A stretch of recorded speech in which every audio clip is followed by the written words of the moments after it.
ನಮಸ್ಕಾರ ಸ್ನೇಹಿತರೆ. ದುಬೈ ದೇಶದಲ್ಲಿ ಪ್ರತಿ ವರ್ಷ ಮಳೆ ಬೀಳುವುದು ಕೇವಲ 100 ಮೀಟರ್ಗಿಂತ ಕಡಿಮೆ. ಅಲ್ಲಿ ಯಾವುದೇ ನದಿಗಳಿಲ್ಲ, ನೈಸರ್ಗಿಕ ಸರೋವರಗಳಿಲ್ಲ, ನೆಲದಡಿಯಲ್ಲಿ ಸಿಹಿ ನೀರಿನ ಅಂತರ್ಜಲವೂ ಇಲ್ಲ. ಸುತ್ತಲೂ ಕೇವಲ ಉರಿಯುವ ಮರಳು ಮತ್ತು ಕುಡಿಯಲು ಬಾರದ ಉಪ್ಪು ನೀರಿನ ಸಮುದ್ರ. ಆದರೆ ಅದೇ ನಗರದಲ್ಲಿ ಜಗತ್ತಿನ ಅತಿದೊಡ್ಡ ವಾಟರ್ ಪಾರ್ಕ್ಗಳಿವೆ. ಮರುಭೂಮಿಯ ಮಧ್ಯದಲ್ಲಿ ಜಗತ್ತಿನ ಅತಿದೊಡ್ಡ ಹೂವಿನ ತೋಟ ದುಬೈ ಮಿರಾಕಲ್ ಗಾರ್ಡನ್ ಇದೆ. ಅಲ್ಲಿ ಪ್ರತಿದಿನ ಲಕ್ಷಾಂತರ ಲೀಟರ್ ನೀರು ಹರಿಸಲಾಗುತ್ತದೆ. ಅಷ್ಟೇ ಏಕೆ, ದುಬೈನಲ್ಲಿ ವಾಸಿಸುವ ಒಬ್ಬ ಸಾಮಾನ್ಯ ವ್ಯಕ್ತಿ ದಿನಕ್ಕೆ ಸರಾಸರಿ 500 ಲೀಟರ್ ನೀರನ್ನು ಬಳಸುತ್ತಾನೆ. ಇದು ಯುರೋಪ್ ಅಥವಾ ಭಾರತದ ಜನರಿಗಿಂತ 2ರಷ್ಟು ಹೆಚ್ಚು. ಒಂದು ಹನಿ ಮಳೆ ಇಲ್ಲದೆ, ನದಿಗಳಿಲ್ಲದೆ ಈ ಸುಡು ಬಿಸಿಲಿನ ಮರುಭೂಮಿಗೆ ಇಷ್ಟೊಂದು ನೀರು ಎಲ್ಲಿಂದ ಬರುತ್ತಿದೆ? ದುಬೈ ಬೇರೆ ಬೇರೆ ದೇಶಗಳಿಂದ ಹಡಗುಗಳಲ್ಲಿ ನೀರನ್ನು ಆಮದು ಮಾಡಿಕೊಳ್ಳುತ್ತಾ ಅಥವಾ ಮರಳುಗಾಡಿನ ಕೆಳಗಡೆ ಯಾವುದಾದರೂ ರಹಸ್ಯ ನದಿ ಇದೆಯೇ ಎಂಬುದನ್ನು ಈ ವಿಡಿಯೋದಲ್ಲಿ ತಿಳಿದುಕೊಳ್ಳೋಣ. ವಿಡಿಯೋ ಶುರು ಮಾಡೋ ಮೊದಲು ವಿಡಿಯೋವನ್ನು ಲೈಕ್ ಮಾಡಿ ಮತ್ತು ನಮ್ಮ ಚಾನಲನ್ನು ಸಬ್ಸ್ಕ್ರೈಬ್ ಆಗೋದನ್ನು ಮರೆಯಬೇಡಿ. ಸ್ನೇಹಿತರೆ, ದುಬೈಗೆ ನೀರು ಎಲ್ಲಿಂದ ಬರುತ್ತದೆ ಎಂದು ತಿಳಿಯುವ ಮುನ್ನ 1960ರ ದಶಕದಲ್ಲಿ ಈ ನಗರ ಹೇಗಿತ್ತು ಎಂದು ನಾವು ನೋಡಬೇಕು. 1960ರ ದುಬೈನಲ್ಲಿ ಇಷ್ಟೊಂದು ಗಗನಚುಂಬಿ ಕಟ್ಟಡಗಳಿರಲಿಲ್ಲ. ಇದು ಕೇವಲ ಒಂದು ಸಣ್ಣ ಮೀನುಗಾರಿಕಾ ಹಳ್ಳಿಯಾಗಿತ್ತು. ಆಗಿನ ಜನರಿಗೆ ಕುಡಿಯುವ ನೀರಿನ ಮೂಲ ಕೇವಲ 2 ಆಗಿತ್ತು. ಒಂದು, ದುಬೈ ಕ್ರೀಕ್. ಇದು ಸಮುದ್ರದ ನೀರು ಭೂಮಿಯೊಳಗೆ ನುಗ್ಗಿ ಬಂದಿರುವ ಒಂದು ಜಲಮಾರ್ಗ, ಆದರೆ ಇದು ಉಪ್ಪು ನೀರು. 2, ಅಂತರ್ಜಲ ಮತ್ತು ಫಲಾಜ್ ವ್ಯವಸ್ಥೆ. ಬೆಟ್ಟದ ತಪ್ಪಲಿನಲ್ಲಿರುವ ಸಣ್ಣ ಪುಟ್ಟ ಅಂತರ್ಜಲದ ಮೂಲಗಳಿಂದ ಕಾಲುವೆಗಳ ಮೂಲಕ ನೀರನ್ನು ಹಳ್ಳಿಗಳಿಗೆ ತರುವ ಪುರಾತನ ವ್ಯವಸ್ಥೆ. ಆದರೆ 1966ರಲ್ಲಿ ದುಬೈನಲ್ಲಿ ತೈಲ ಪತ್ತೆಯಾಯಿತು. ದುಬೈ ದಿಢೀರನೆ ಶ್ರೀಮಂತವಾಯಿತು. ಪ್ರಪಂಚಾದ್ಯಂತ ಲಕ್ಷಾಂತರ ಜನರು ದುಬೈಗೆ ವಲಸೆ ಬಂದರು. ಜನಸಂಖ್ಯೆ ಸ್ಫೋಟಗೊಂಡಿತು. ಇದ್ದಬದ್ದ ಅಂತರ್ಜಲವೆಲ್ಲವೂ ಖಾಲಿಯಾಯಿತು ಮತ್ತು ಆಳಕ್ಕೆ ಹೋದಂತೆಲ್ಲ ನೆಲದಡಿಯ ನೀರು ಸಂಪೂರ್ಣ ಉಪ್ಪಾಗಿ ಬದಲಾಯಿತು. ದುಬೈನ ಅರಸರಿಗೆ ಒಂದು ಕಠೋರ ಸತ್ಯ ಅರ್ಥವಾಯಿತು. ಹಣ ಎಷ್ಟೇ ಇದ್ದರೂ ಕುಡಿಯಲು ನೀರಿಲ್ಲದಿದ್ದರೆ ಈ ನಗರ ಒಂದೇ ತಿಂಗಳಲ್ಲಿ ಸ್ಮಶಾನವಾಗುತ್ತದೆ. ಅವರಿಗೆ ಒಂದು ಶಾಶ್ವತ ಪರಿಹಾರ ಬೇಕಿತ್ತು. ಆಗ ಅವರ ಕಣ್ಣಿಗೆ ಕಂಡಿದ್ದೇ ತಮ್ಮ ಪಕ್ಕದಲ್ಲಿರುವ ಬೃಹತ್ ಅರೇಬಿಯನ್ ಸಮುದ್ರ. ಆದರೆ ಸಮುದ್ರದ ನೀರು ಉಪ್ಪು. ಅದನ್ನು ಸಿಹಿಯಾಗಿಸುವುದು ಹೇಗೆ? ಇಲ್ಲಿಂದಲೇ ಶುರುವಾಯಿತು ದುಬೈನ ನಿಜವಾದ ಬ್ರೈನ್ ಗೇಮ್. ಇಂದು ದುಬೈ ನಗರದ ಜನ ಕುಡಿಯುವ, ಸ್ನಾನ ಮಾಡುವ, ಅಡುಗೆ ಮಾಡುವ 99% ನೀರು ಸಮುದ್ರದ ನೀರೇ ಆಗಿವೆ. ಸಮುದ್ರದ ಉಪ್ಪು ನೀರನ್ನು ಸಿಹಿ ನೀರಾಗಿ ಪರಿವರ್ತಿಸುವ ತಂತ್ರಜ್ಞಾನವನ್ನು ಡಿಸಲೈನೇಷನ್ ಎಂದು ಕರೆಯುತ್ತಾರೆ. ದುಬೈನಲ್ಲಿರುವ ಜಬಲ್ ಅಲಿ ಡಿಸಲೈನೇಷನ್ ಪ್ಲಾಂಟ್ ಜಗತ್ತಿನ ಅತಿದೊಡ್ಡ ನೀರು ಶುದ್ಧೀಕರಣ ಘಟಕಗಳಲ್ಲಿ ಒಂದಾಗಿದೆ. ಇಲ್ಲಿ ಪ್ರತಿದಿನ ಬರೋಬ್ಬರಿ 470 ಮಿಲಿಯನ್ ಗ್ಯಾಲನ್ ಸಮುದ್ರದ ನೀರನ್ನು ಸಿಹಿ ನೀರನ್ನಾಗಿ ಮಾಡಲಾಗುತ್ತದೆ. ಆದರೆ ಈ ಘಟಕ ಹೇಗೆ ಕೆಲಸ ಮಾಡುತ್ತದೆ? ಇದರಲ್ಲಿ ಮುಖ್ಯವಾಗಿ 2 ವಿಧಾನಗಳಿವೆ. ಒಂದು, ಥರ್ಮಲ್ ಡಿಸಲೈನೇಷನ್. ಇದು ಬಹಳ ಸರಳವಾದ ತಂತ್ರಜ್ಞಾನ. ಒಂದು ಪಾತ್ರೆಯಲ್ಲಿ ಉಪ್ಪು ನೀರನ್ನು ಹಾಕಿ ಕುದಿಸಿದರೆ ನೀರು ಆವಿಯಾಗಿ ಮೇಲಕ್ಕೆ ಹೋಗುತ್ತದೆ, ಉಪ್ಪು ಕೆಳಗೆ ಉಳಿಯುತ್ತದೆ. ಆ ಆವಿಯಾದ ನೀರನ್ನು ತಣ್ಣಗಾಗಿಸಿದರೆ ಶುದ್ಧವಾದ ಕುಡಿಯುವ ನೀರು ಸಿಗುತ್ತದೆ. ದುಬೈ ತನ್ನ ವಿದ್ಯುತ್ ಉತ್ಪಾದನಾ ಘಟಕಗಳ ಪಕ್ಕದಲ್ಲೇ ಈ ನೀರಿನ ಘಟಕವನ್ನು ಕಟ್ಟಿದೆ. ವಿದ್ಯುತ್ ಉತ್ಪಾದಿಸಲು ನೈಸರ್ಗಿಕ ಅನಿಲವನ್ನು ಸುಟ್ಟಾಗ ಬರುವ ಅಪಾರವಾದ ಉಷ್ಣಾಂಶವನ್ನು ಬಳಸಿ ಸಮುದ್ರದ ನೀರನ್ನು ಕುದಿಸಿ ಆವಿಯನ್ನಾಗಿ ಮಾಡುತ್ತಾರೆ. 2, ರಿವರ್ಸ್ ಆಸ್ಮೋಸಿಯಸ್. ಇದು ಆಧುನಿಕ ಮತ್ತು ಅತ್ಯಂತ ಪರಿಣಾಮಕಾರಿ ವಿಧಾನ.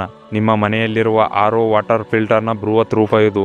ಸಮುದ್ರದ ನೀರನ್ನು ತೆಗೆದುಕೊಂಡು ಒಂದು ಅತ್ಯಂತ ಸೂಕ್ಷ್ಮವಾದ ಮೆಂಬರೇನ್ ಮೂಲಕ ವಿಪರೀತ ಒತ್ತಡದಲ್ಲಿ ತಳ್ಳಲಾಗುತ್ತದೆ. ಈ ಪೊರೆಯಲ್ಲಿರುವ ರಂಧ್ರಗಳು ಎಷ್ಟು ಚಿಕ್ಕದಿರುತ್ತವೆ ಎಂದರೆ ಅದರಲ್ಲಿ ನೀರಿನ ಅಣುಗಳು ಮಾತ್ರ ತೂರಿಕೊಂಡು ಹೋಗಬಲ್ಲವು. ಆದರೆ ಉಪ್ಪು, ಬ್ಯಾಕ್ಟೀರಿಯಾ ಮತ್ತು ಕಲ್ಮಶಗಳ ಅಣುಗಳು ದೊಡ್ಡದಾಗಿರುವುದರಿಂದ ಅವು ಆಚೆಯೇ ಉಳಿಯುತ್ತವೆ. ಕೊನೆಗೆ ಮನುಷ್ಯನ ದೇಹಕ್ಕೆ ಬೇಕಾದ ಮಿನರಲ್ಸ್ ಸೇರಿಸಿ ಇಡೀ ನಗರದ ಪೈಪ್ಲೈನ್ಗಳಿಗೆ ಪೂರೈಸಲಾಗುತ್ತದೆ. ಈ ವ್ಯವಸ್ಥೆ ದುಬೈನ ಜೀವನಾಡಿಯಾಗಿದೆ. ಡಿಸಲೈನೇಷನ್ನಲ್ಲಿ ಕುಡಿಯುವ ನೀರು ಸಿಕ್ಕಿತು. ಆದರೆ ದುಬೈನ ಉಷ್ಣಾಂಶ ಬೇಸಿಗೆಯಲ್ಲಿ 50 ಡಿಗ್ರಿ ಸೆಲ್ಸಿಯಸ್ ತಲುಪುತ್ತದೆ. ಈ ಉಷ್ಣಾಂಶವನ್ನು ಕಡಿಮೆ ಮಾಡಲು ಮತ್ತು ಮರುಭೂಮಿಯಲ್ಲಿ ಮಳೆ ತರಿಸಲು ದುಬೈ ತಂತ್ರಜ್ಞಾನ ಮತ್ತೊಂದು ಬ್ರಹ್ಮಾಸ್ತ್ರವನ್ನು ಬಳಸುತ್ತದೆ. ಅದೇ ಕ್ಲೌಡ್ ಸೀಡಿಂಗ್. ದುಬೈ ಕೇವಲ ಮಳೆಗಾಗಿ ಕಾಯುವುದಿಲ್ಲ, ಅವರು ಮಳೆಯನ್ನು ಸೃಷ್ಟಿಸುತ್ತಾರೆ. UAE ದೇಶದ ನ್ಯಾಷನಲ್ ಸೆಂಟರ್ ಆಫ್ ಮೆಟಿಯೋರಾಲಜಿ ಈ ಆಪರೇಷನ್ ಅನ್ನು ನೋಡಿಕೊಳ್ಳುತ್ತದೆ. ಇದು ಹೇಗೆ ಕೆಲಸ ಮಾಡುತ್ತದೆ ಎಂದರೆ, ಆಕಾಶದಲ್ಲಿ ಮೋಡಗಳಿರುತ್ತವೆ, ಆದರೆ ಅವುಗಳಲ್ಲಿ ಮಳೆ ಸುರಿಸುವಷ್ಟು ತೇವಾಂಶ ಇರುವುದಿಲ್ಲ.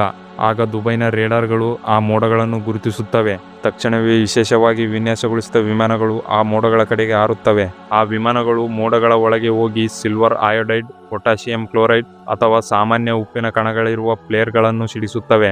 ಈ ಉಪ್ಪಿನ ಕಣಗಳು ಮೋಡದೊಳಗಿರುವ ಸಣ್ಣ ಸಣ್ಣ ನೀರಿನ ಹನಿಗಳನ್ನು ತಮ್ಮ ಕಡೆಗೆ ಆಕರ್ಷಿಸುತ್ತವೆ. ಹನಿಗಳು ಒಂದಕ್ಕೊಂದು ಸೇರಿ ದೊಡ್ಡದಾಗುತ್ತವೆ ಮತ್ತು ಭಾರವಾಗುತ್ತವೆ.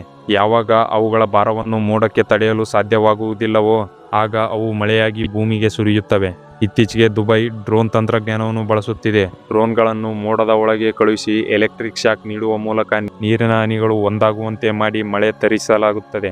ಕುಡಿಯಲು ಸಮುದ್ರದ ನೀರು ಸಿಕ್ಕಿತು. ಆದರೆ ದುಬೈನಲ್ಲಿರುವ ಆ ಹಚ್ಚ ಹಸಿರ ಪಾರ್ಕ್ಗಳು, ಬುರ್ಜ್ ಖಲೀಫಾ ಮುಂದಿರುವ ಲಾನ್ಗಳು ಮತ್ತು ರಸ್ತೆಯ ಡಿವೈಡರ್ಗಳಲ್ಲಿರುವ ಗಿಡಗಳಿಗೆ ನೀರು ಎಲ್ಲಿಂದ ಬರುತ್ತದೆ? ಅದಕ್ಕೂ ಸಮುದ್ರದ ನೀರನ್ನೇ ಶುದ್ಧೀಕರಿಸಿದರೆ ವಿಪರೀತ ಖರ್ಚಾಗುತ್ತದೆ. ಇದಕ್ಕಾಗಿ ದುಬೈ ರೀಸೈಕ್ಲಿಂಗ್ ವ್ಯವಸ್ಥೆಯನ್ನು ಮಾಡಿಕೊಂಡಿವೆ. ದುಬೈನಲ್ಲಿ ಸ್ನಾನ ಮಾಡಿರುವ ನೀರು, ಪಾತ್ರ ತೊಳೆದ ನೀರು ಮತ್ತು ಟಾಯ್ಲೆಟ್ ಫ್ಲಶ್ ಮಾಡಿರುವ ನೀರು ನೇರವಾಗಿ ಒಳಚರಂಡಿ ಮೂಲಕ ವೇಸ್ಟ್ ವಾಟರ್ ಟ್ರೀಟ್ಮೆಂಟ್ ಪ್ಲಾಂಟ್ಗೆ ಸೇರುತ್ತವೆ. ಅಲ್ಲಿ ಆ ಕೊಳಚೆ ನೀರನ್ನು ಅತ್ಯಾಧುನಿಕ ಬಯೋಫಿಲ್ಟರ್ ಮತ್ತು ಯುವಿ ಕಿರಣಗಳ ಮೂಲಕ 99% ಶುದ್ಧೀಕರಿಸಲಾಗುತ್ತದೆ. ಇದನ್ನು TSE ಎಂದು ಕರೆಯುತ್ತಾರೆ. ದುಬೈನ ಪ್ರತಿಯೊಂದು ಮರ, ಗಿಡ, ಗಾಲ್ಫ್ ಕೋರ್ಸ್ಗಳಿಗೆ ಬಳಸುವ ನೀರು ಮತ್ತು ಆಕರ್ಷಕ ವಾಟರ್ ಫೌಂಟೇನ್ಗಳಲ್ಲಿ ಚಿಮ್ಮುವ ನೀರು ಇದೇ ಮರುಬಳಕೆಯಾದ ತ್ಯಾಜ್ಯ ನೀರು. ಸ್ನೇಹಿತರೆ, ಇಲ್ಲಿಯವರೆಗೂ ಎಲ್ಲವೂ ಅದ್ಭುತವಾಗಿ ಕಂಡಿತು. ಮನುಷ್ಯ ತನ್ನ ಹಣ ಮತ್ತು ತಂತ್ರಜ್ಞಾನದಿಂದ ಪ್ರಕೃತಿಯನ್ನೇ ಗೆದ್ದಿದ್ದಾನೆ ಎಂದು ಅನಿಸುತ್ತದೆ. ಆದರೆ ಈ ಡಿಸಲೈನೇಷನ್ ಪ್ರಕ್ರಿಯೆ ಹಿಂದೆ ಒಂದು ಅತಿ ಭೀಕರವಾದ ಕರಾಳ ಸತ್ಯ ಅಡಗಿದೆ. ನೀವು 100 ಲೀಟರ್ ಸಮುದ್ರದ ನೀರನ್ನು ಶುದ್ಧೀಕರಿಸಿದರೆ ನಿಮಗೆ ಸಿಗುವುದು ಕೇವಲ 40 ಲೀಟರ್ ಕುಡಿಯುವ ನೀರು. ಉಳಿದ 60 ಲೀಟರ್ ನೀರು ಎಲ್ಲಿಗೆ ಹೋಗುತ್ತದೆ ಗೊತ್ತಾ? ಆ 60 ಲೀಟರ್ ನೀರು ಅತಿಯಾದ ಉಪ್ಪು ಮತ್ತು ರಾಸಾಯನಿಕಗಳಿಂದ ಕೂಡಿದ ವಿಷದ ನೀರಾಗಿ ಬದಲಾಗುತ್ತದೆ. ಇದನ್ನು ಬ್ರೈನ್ ಎನ್ನುತ್ತಾರೆ. ದುಬೈ ಪ್ರತಿದಿನ ಈ ಲಕ್ಷಾಂತರ ಲೀಟರ್ ಬ್ರೈನ್ ಉಪ್ಪು ನೀರನ್ನು ಮತ್ತೆ ಅರೇಬಿಯನ್ ಸಮುದ್ರಕ್ಕೆ ಸುರಿಯುತ್ತದೆ. ಇದರಿಂದ ಅರೇಬಿಯನ್ ಕೊಲ್ಲಿಯ ನೀರು ವಿಪರೀತ ಉಪ್ಪು ಮತ್ತು ಬಿಸಿಯಾಗಿರುತ್ತದೆ. ಇದು ಹೀಗೆಯೇ ಮುಂದುವರಿದರೆ ಮುಂದಿನ 50 ವರ್ಷಗಳಲ್ಲಿ ಆ ಸಮುದ್ರದಲ್ಲಿ ಯಾವೊಂದು ಮೀನು, ಹವಳದ ಬಂಡೆಗಳು ಮತ್ತು ಸಮುದ್ರ ಜೀವಿಗಳು ಬದುಕುಳಿಯಲು ಸಾಧ್ಯವಿಲ್ಲ. ಸಮುದ್ರವೇ ಒಂದು ಡೆಡ್ ಝೋನ್ ಆಗಿ ಬದಲಾಗುತ್ತದೆ. ಸಮುದ್ರದ ನೀರನ್ನು ಕುದಿಸಲು ಮತ್ತು RO ಮೂಲಕ ತಳ್ಳಲು ಬೇಕಾದ ವಿದ್ಯುತ್ ಉತ್ಪಾದಿಸಲು ದುಬೈ ಪ್ರತಿದಿನ ಲಕ್ಷಾಂತರ ಟನ್ ಪೆಳೆಯುವಿಕೆ ಇಂಧನಗಳನ್ನು ಸುಡುತ್ತಿದೆ. ಇದು ವಾತಾವರಣಕ್ಕೆ ಅಪಾರ ಪ್ರಮಾಣದ ಕಾರ್ಬನ್ ಡೈಆಕ್ಸೈಡ್ ಅನ್ನು ಬಿಡುಗಡೆ ಮಾಡಿ ಗ್ಲೋಬಲ್ ವಾರ್ಮಿಂಗ್ಗೆ ಕಾರಣವಾಗುತ್ತಿದೆ. ದುಬೈ ಎಷ್ಟೇ ಶ್ರೀಮಂತವಾಗಿರಲಿ, ಇದು ಪ್ರಕೃತಿಯ ಮುಂದೆ ಅತ್ಯಂತ ದುರ್ಬಲವಾಗಿದೆ. ಒಂದು ವೇಳೆ ದುಬೈ ಪವರ್ ಗ್ರಿಡ್ಗಳು ಫೇಲ್ ಆದರೆ ಅಥವಾ ಆ ಡಿಸಲೈನೇಷನ್ ಪ್ಲಾಂಟ್ಗಳ ಮೇಲೆ ಬಾಂಬ್ ದಾಳಿಯಾದರೆ ಇಡೀ ದುಬೈ ನಗರದ ಬಳಿ ಕುಡಿಯಲು ಇರುವುದು ಕೇವಲ 4 ರಿಂದ 5 ದಿನಗಳ ನೀರಿನ ಸಂಗ್ರಹ ಮಾತ್ರ. ಆ 5 ದಿನಗಳ ನಂತರ ದುಬೈ ಜನರು ಕುಡಿಯಲು ನೀರಿಲ್ಲದೆ ಪರದಾಡಬೇಕಾಗುತ್ತದೆ. ತಮ್ಮ ಈ ದೌರ್ಬಲ್ಯ ದುಬೈ ಅರಸರಿಗೆ ಚೆನ್ನಾಗಿ ತಿಳಿದಿದೆ. ಇದಕ್ಕಾಗಿ UAE ಸರ್ಕಾರ ಒಂದು ಬೃಹತ್ ಬ್ಯಾಕಪ್ ಪ್ಲಾನ್ ಮಾಡಿದೆ. ಅಬುದಾಬಿಯ ಲಿವಾ ಮರುಭೂಮಿಯ ಕೆಳಗೆ ಒಂದು ಬೃಹತ್ ಅಂಡರ್ಗ್ರೌಂಡ್ ರಿಸರ್ವಾಯರ್ ಅನ್ನು ನಿರ್ಮಿಸಲಾಗಿದೆ. ಡಿಸಲೈನೇಷನ್ ಪ್ಲಾಂಟ್ಗಳಿಂದ ಬರುವ ಸಿಹಿ ನೀರನ್ನು ಸತತವಾಗಿ 2 ವರ್ಷಗಳ ಕಾಲ ಮರುಭೂಮಿಯ ಕೆಳಗೆ ಪಂಪ್ ಮಾಡಿ ಬರೋಬ್ಬರಿ 26 ಮಿಲಿಯನ್ ಕ್ಯೂಬಿಕ್ ಸಿಹಿ ನೀರನ್ನು ರಹಸ್ಯವಾಗಿ ಸಂಗ್ರಹಿಸಲಾಗಿದೆ. ಯಾವುದೇ ಎಮರ್ಜೆನ್ಸಿ ಬಂದರೂ ಇಡೀ UAEಗೆ 90 ದಿನಗಳ ಕಾಲ ಕುಡಿಯುವ ನೀರು ಒದಗಿಸುವ ಸಾಮರ್ಥ್ಯ ಈ ರಹಸ್ಯ ಜಲಾಶಯಕ್ಕಿದೆ. ಅಲ್ಲದೆ ಕಾರ್ಬನ್ ಮಾಲಿನ್ಯವನ್ನು ತಡೆಯಲು ದುಬೈ ಈಗ ಸೋಲಾರ್ ಪ್ಯಾನೆಲ್ಗಳಿಂದ ನಡೆಯುವ ಆಸಿಯನ್ ಡಿಸಲೈನೇಷನ್ ಪ್ಲಾಂಟ್ ಅನ್ನು ನಿರ್ಮಿಸುತ್ತಿದೆ. ನೋಡಿದಿರಲ್ಲ ಸ್ನೇಹಿತರೆ, ದುಬೈ ನೀರಿನ ವ್ಯವಸ್ಥೆ ಹೇಗಿದೆ ಎಂದು. ದುಬೈ ನೀರಿನ ಕಥೆ ಕೇವಲ ಒಂದು ನಗರದ ಕಥೆಯಲ್ಲ, ಇದು ಮನುಷ್ಯನ ಛಲ ಮತ್ತು ತಂತ್ರಜ್ಞಾನದ ಪರಾಕಾಷ್ಠೆಯ ಒಂದು ಮುಖ. ಮರುಭೂಮಿಯಲ್ಲಿಯೂ ಸ್ವರ್ಗವನ್ನು ಸೃಷ್ಟಿಸುವ ಮನುಷ್ಯನ ಬುದ್ಧಿಶಕ್ತಿಯನ್ನು ಮೆಚ್ಚಲೇಬೇಕು. ಸ್ನೇಹಿತರೆ, ದುಬೈ ದೇಶದ ನೀರಿನ ವ್ಯವಸ್ಥೆಯ ಬಗ್ಗೆ ಮಾಡಿದ ಈ ವಿಡಿಯೋ ನಿಮಗೆ ಇಷ್ಟವಾಗಿದ್ದರೆ ವಿಡಿಯೋವನ್ನು ಈಗಲೇ ಲೈಕ್ ಮಾಡಿ ಮತ್ತು ನಿಮ್ಮ ಸ್ನೇಹಿತರೊಂದಿಗೆ ಶೇರ್ ಮಾಡಿ. ಇದೇ ರೀತಿಯ ರಹಸ್ಯ, ವಿಚಿತ್ರ ಮತ್ತು ಇತಿಹಾಸದ ವಿಡಿಯೋಗಳಿಗಾಗಿ ನಮ್ಮ ಚಾನಲನ್ನು ಈಗಲೇ ಸಬ್ಸ್ಕ್ರೈಬ್ ಆಗಿ. Thanks for watching.